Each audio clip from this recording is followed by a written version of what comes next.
Hi, everyone. My name is Liz Walker, and I'm really excited to get to share a story today about what I've learned leading the trust product team at Airbnb for the past 2 years. And it's really a story of how to lead through crisis and change, and sort of both how we approached it and what we saw worked along the way. My real hope is that this talk is filled with some good lessons for you that are maybe hopeful in whatever type of crisis or change you're leading through. Maybe it's a new top-down direction for your team. Maybe it's a pivot your company's trying to make to try to find product market fit. Maybe it's a new set of leaders or an acquisition. But I hope that these lessons apply kind of whatever sort of crisis or change you're leading through, whether it's as an individual contributor PM, as a team lead, or maybe also, leading a team of product managers. So let's get into it. Before we dive fully in, I thought I'd share a little bit about myself. As I mentioned, Liz Walker, and I currently have the privilege to lead the trust product management team at Airbnb. We're a team of about 15 product managers, and what we work on spans from fraud and abuse, sort of fin fraud account takeovers, to offline safety, which are things like, parties and property damage and safety in the listings. We also build and lead the platform that powers our risk detection and defenses, things like our machine learning platform, our operations tools, our standards, and our trust infrastructure. Before Airbnb, I've also been working in products for about the past 15 years, and I had the luck of being one of the first 100 hires at LinkedIn, where I built monetization and engagement products. Then I went to Nike, where I got to launch the Fuel Band and really figure out how to motivate people to move through technology, things like the Nike Running app and Nike Training Club. I did a quick stint at a healthcare startup called Zoom Plus Care that you might know if you're in Portland or Seattle. And then this past 5.5 years have been at Airbnb, which have been fantastic. I'm based in the Portland office, but often in between San Francisco and Seattle. And outside of work, I'm a mom of two amazing girls who are 3 and 6. I'm married to a great guy who also has a busy career, and we have one dog. In our free time, we love to run. We love to go travel in Airbnbs. We actually just got back from a great Airbnb experience in Newburgh, which is kind of Oregon wine country, this past weekend. So that's a bit about me. Let me now dive into our story. So, I'll start with, actually, this is a picture of one of our Airbnb offices. And, this picture was April 2020. Where we were all in the office, sort of seeing early stages of this global pandemic, sort of trying to support our team members and communities in China. And then you fast forward, just quickly to May 2020. We've all gone home, as many of you know and experienced. And at Airbnb, what that meant was travel stopped. And we essentially had very, very little use of our platform.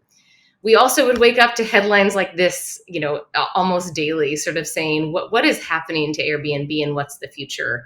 Different publications were reporting on our major drop in bookings, sort of the drop in usage of the platform, all the cancellations. And this was also the year we were supposed to go public. So not only did we have sort of this low morale on the team, both from the shifts in ways of working, also for us, importantly, from, I think we laid off about 20% of the company. So we had limited resources, low morale. We were in the midst of this global health crisis, the pandemic, really worried about, I think, the state of the world and health. And then we started to see something interesting on Airbnb, which was this odd product market fit, which is really kind of the core of the crisis and change that we had to lead through.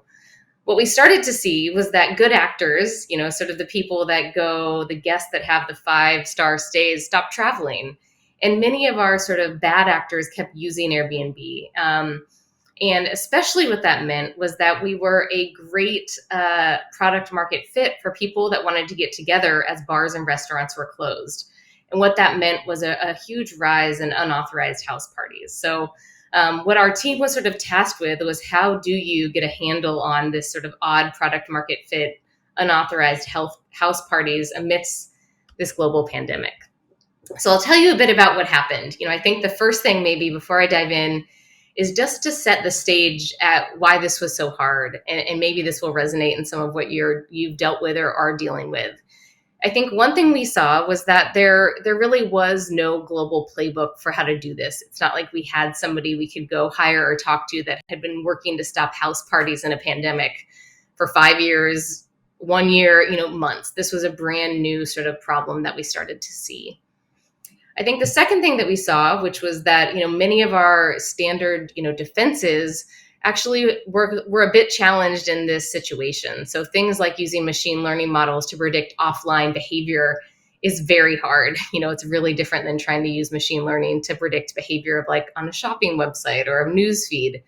And our models that we did have, some of them that we'd been training for a couple of years, were built on prior travel patterns. And they weren't built for a world where people were not getting on planes. What it meant to travel locally totally changed. So we were really sort of starting from scratch. We also had hosts that needed income, and they, had been using Airbnb as a huge income source, and now they were really worried about parties. So we had to balance those two things, as well as the fact that parties were, a public health threat. I think that the real concern was the spread of the virus, and we didn't want to necessarily be in a place where we're enabling that. So what did we do, and what did we learn along the way?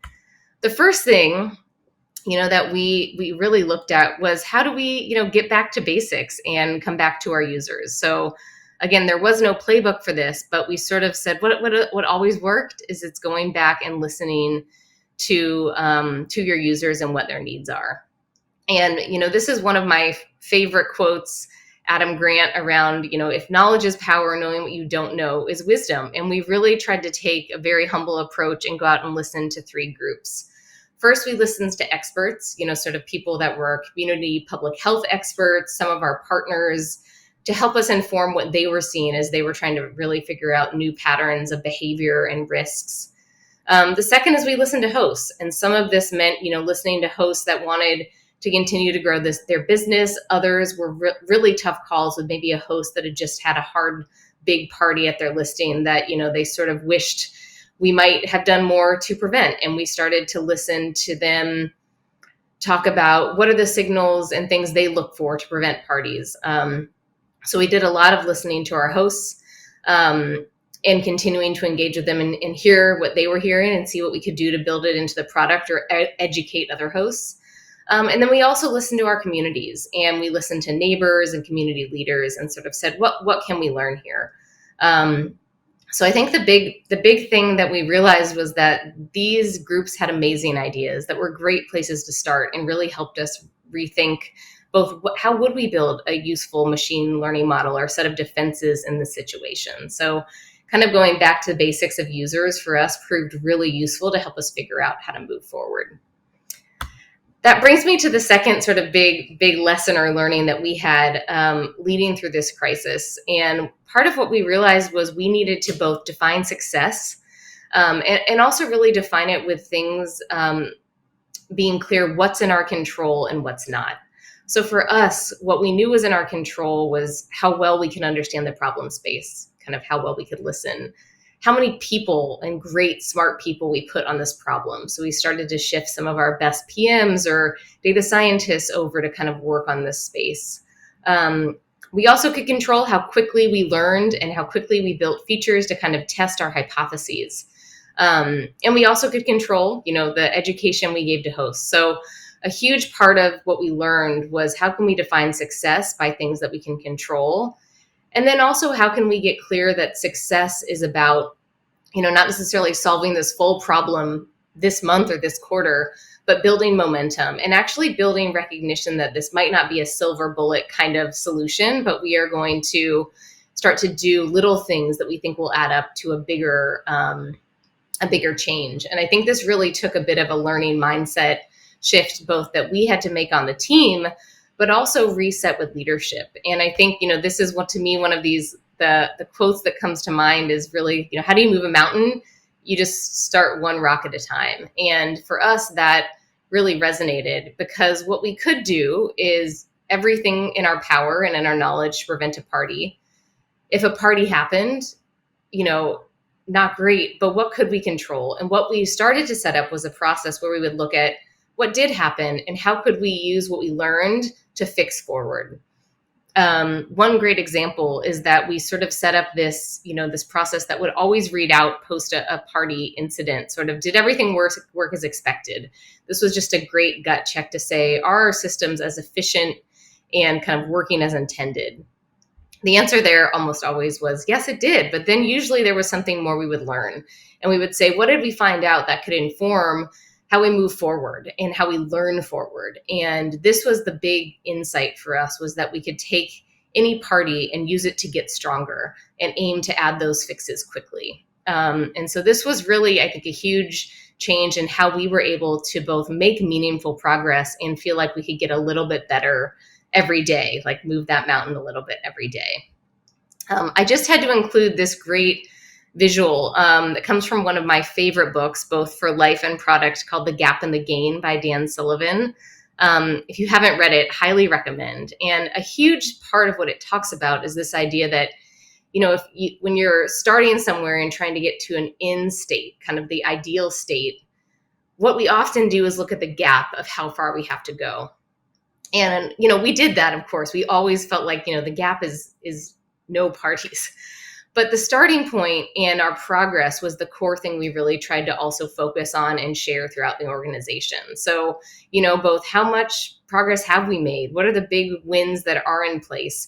And focus the team on sort of that gain, the progress within a quarter, within a year, to start to say, we are at a very different state than where we started, and always kind of remind ourselves of that. And I think especially when you're leading through a crisis or through change, this idea of sort of saying, how far have we come versus how far would we have to go to the ideal state, was a big thing that helped us actually turn around morale and I think keep people excited and energized by the space. So that was our second big learning, sort of focus on what you can control and, keep momentum and celebrate your progress, the gains along the way.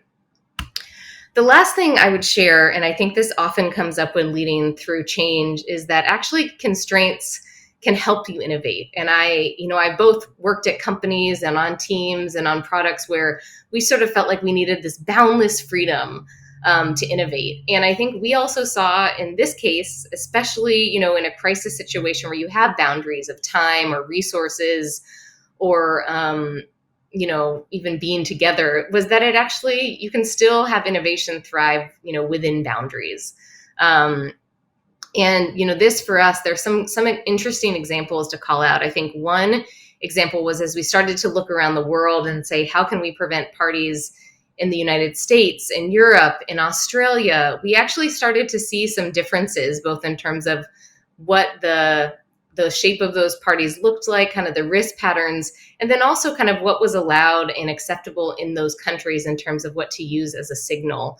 And it actually was one of our best constraints because, for example, we've been able to pilot a party prevention model there that sort of aligns to Australia standards and guidelines that we actually think is one of our biggest innovations that we're looking to roll out globally. So one of those great examples where we sort of said, we think Australia is unique, and their uniqueness has actually led us to really innovate into a way that we think is applicable globally. Some of those constraints, I think, we also started to see reflected in headlines. We looked outside of just our product, which I think sometimes as product managers, we don't always do, but we partnered really closely with our policy team to institute a global party ban. We also started to limit last minute bookings and started to see people say, look, actually, you should book ahead of time unless you have a history of positive reviews. We started to look at a global holiday playbook so that our highest party risk weekends, we actually added additional defenses to really protect our hosts and our guests in our community. And so these are some of the kind of examples of things. These headlines probably wouldn't have come out if we didn't have the constraints in place. So, in summary, I think just to refresh, I think for us, what we saw leading through change and crisis, one was, go back to the fundamentals and listen to your users. The second thing was to really look at how you can control what you can and measure your progress along the way. And then finally, embrace constraints and maybe use it to drive innovation, given usually crisis or change doesn't give you unlimited time or unlimited resources. So, let me now fast forward to kind of where we are today in 2020. I think we, unfortunately still do have parties on our platform. What we've continued to do is create this process and culture of a team that believes that success is really getting smarter with every party and making sure we learn forward and get a little better every day. I'm also really proud of the fact that we've grown the team that works in this space. We've massively moved some of our core metrics along the way, and we continue to really partner with both experts inside the company, like our communications team and our policy team, and also experts externally. That includes people like our hosts who know a lot about what we could better do to both partner with them and help prevent, things that none of us want on the platform, parties or any sort of property damage. I think the other thing I'm really proud of is that we've also continued to educate our hosts and our guests around what is acceptable on our platform, sort of how we can partner to make sure that everyone has a great experience. And one of the, these are the little things that, again, the team and I and, all of our leaders really celebrate are things like tweets like this, where our community sort of recognizes like parties are no longer a product market fit on Airbnb. And how we got here was, again, just small wins, every day, every week, every quarter, and also looking at how we could, continue to evolve some of our biggest levers, our machine learning models, our innovative defenses along the way. So thank you so much for letting me share this story of sort of what our journey, especially focused on offline safety and reducing parties at Airbnb, has been like for the past couple of years. I really hope it inspires you with a few tools or mindset tricks that you can use when you are leading through crisis and or change. I'd love to connect with you on LinkedIn, and we are hiring on our team. We have about 4 to 5 open roles on our amazing trust product team, which spans Seattle, Portland, San Francisco, and we have a couple folks in New York. We're also hiring for product managers across the board at Airbnb. So we would love to speak with you, especially if some of these challenges seem interesting, and we really hope you enjoy the rest of the conference.